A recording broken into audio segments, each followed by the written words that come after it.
Hi guys, welcome back to my channel. Thank you guys for once again joining me. If you're new to this channel, hi, my name is Nomia Ndlovu, and I usually create paranormal and true crime content. So today we're talking about the controversial and very popular case right now of Rosemary Ndlovu, right? So I'm gonna call her Rosemary throughout this whole crazy case. So I actually have my notes down here, so if I keep looking down, that's why, because I do not want to miss anything. I know that the case is ongoing right now, and therefore new information keeps changing all the time. So if I tell you anything right now and it's debunked later on, that's the reason why, because information is constantly changing. I doubt there'll be much change because she is crazy, guys. She's crazy, and she's not gonna sing. She's not gonna change her tune. It looks like she knows what she did and she doesn't care a damn. So yeah, I'm just gonna start off with a quick biography of her so you can kind of get an idea of why people are so shocked that this is happening. Not that the crime itself should be shocking, but I think her being unabashedly unashamed and the way she was acting in court. Remember guys, this lady was arrested in 2018 and she's going on trial now, right? And she is kind of becoming popular again because people just cannot believe her behavior in court. It's crazy. So what I'll do is I'll start with a biography of her as quickly, and then we can get into her crimes. Rosemary Ndlovu is said to be 43 or 46. No one knows her actual age apparently, because I'm not seeing it on any articles. They always say she's in her 40s, between 43 and 46. She was actually a sergeant, guys. Yes, she was a law enforcement officer. She was a sergeant in Tembisa police station in East Rand, Gauteng, where she was born to the mother Nomia Ndlovu with the two sisters by the name of Audrey and Nomia Ndlovu. She is single, but she had a partner by the name of Maurice Mabasa. So you're gonna find out quite soon why I mentioned them, because they are a very intricate part of Nomia Ndlovu's story. Sergeant Rosemary she appeared on Gauteng High Court Monday the 16th of September 2021, and that's when her pictures blew the F up, okay, because people could not believe it. First of all, I just want to talk about her charges. She was charged with a lot of charges, but the most prominent ones that we know of right now are 6 murder cases and 4 fraud cases, right? So those are the ones we really know of and are really being looked at because they have a bigger chance of getting a huge sentence. Her appearance in court, I've read an article, I think on briefly.com, where it was named as cocky, arrogant, and disgusting. People were absolutely shocked by her behavior in court. She gives zero damns. You know, you want to know someone who gives zero damns? Watch her court videos, because she does not care. I think the first picture I saw of her, she was eating Pringles in court. First of all, who gave her Pringles? And secondly, how did she get Pringles? But anyway, and secondly, why are you acting like that? Let's talk about her crimes, right? Let's talk about the crimes she's been charged with of people she had murdered and attempted to murder, and you will see how cold-hearted this whole situation is. Zeroing in on the fact that insurance fraud crimes are one of the most, I feel like, popular crimes in South Africa. I feel like every black, for lack of better word, because I do not hang around a lot of white people, so I do not know if that is something that is prominent in the white culture, but I feel like every black South African knows one person who's rumored to either have killed someone for insurance money or almost got killed for insurance money. Like, why is it normalized? Talk about her first victim, who also happens to be her biological sister. A sister yakhe by the name of Audrey Ndlovu, right? It's said that Rosemary actually placed her under multiple insurance companies. So not just one insurance company, but multiple.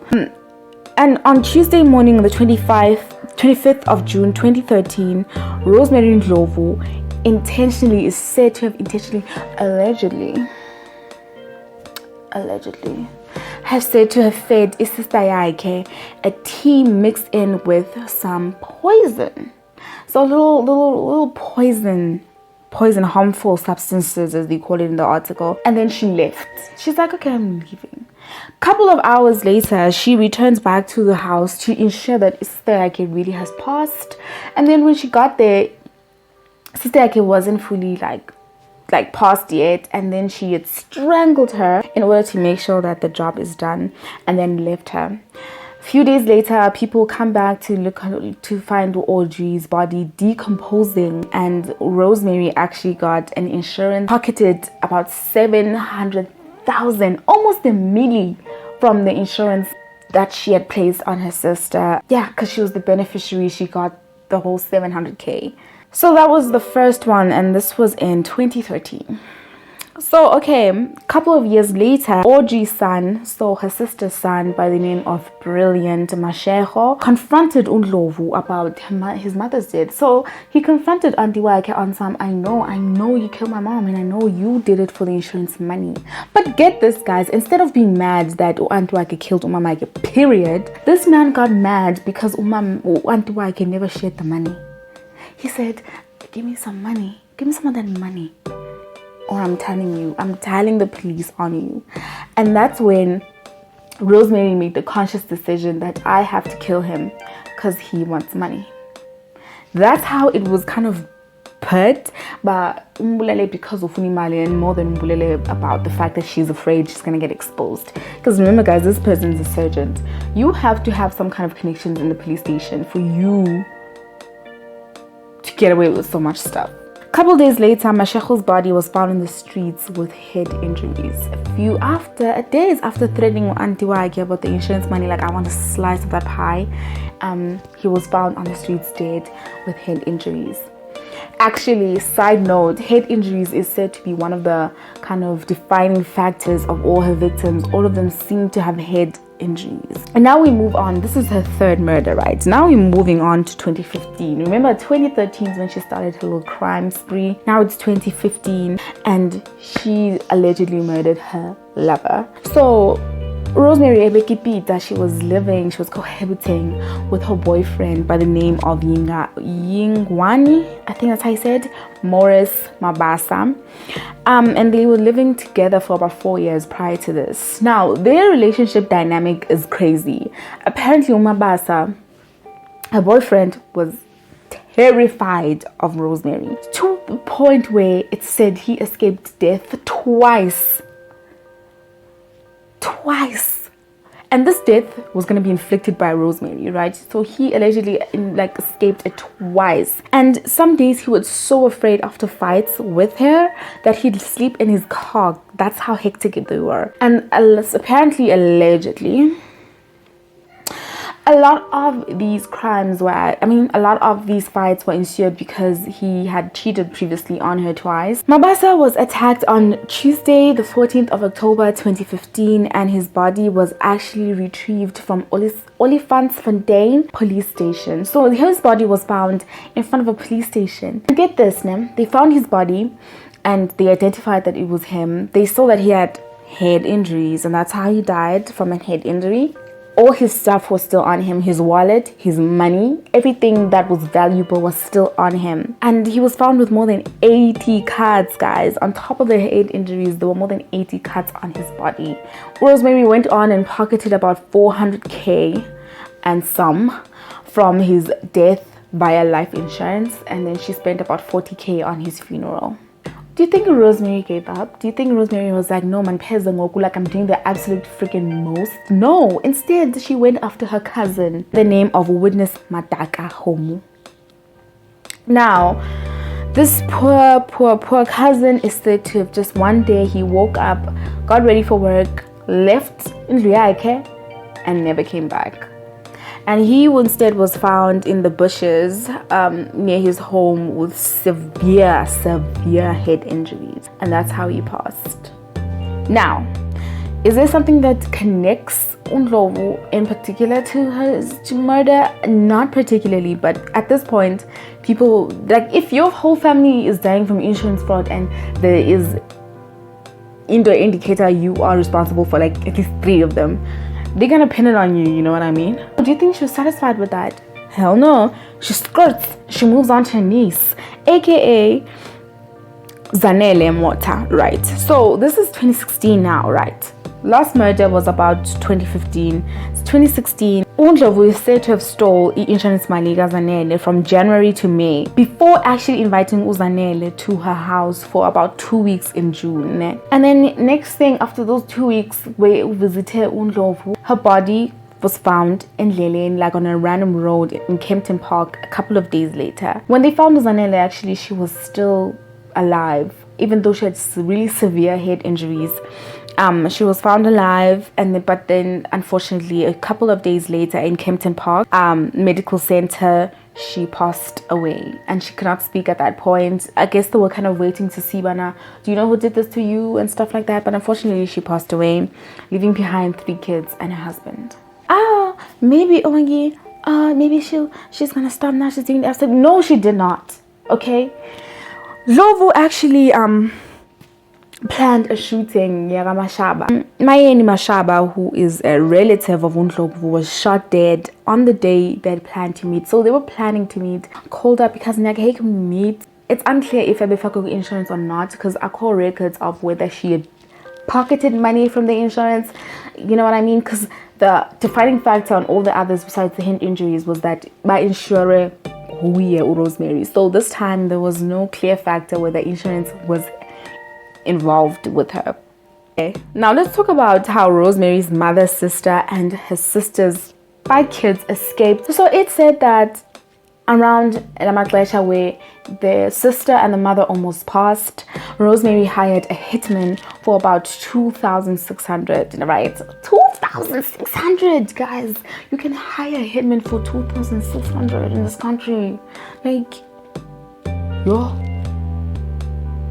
The hitman's name is said to be Ulakiwa Mkize, and he was ordered to murder Umamaga Rosemary by the name of Nomia Ndlovu, right? But I guess Ulakiwa got cold feet because he said he could not see himself actually taking the life of an old and vulnerable woman. And he said, no, I'm sorry.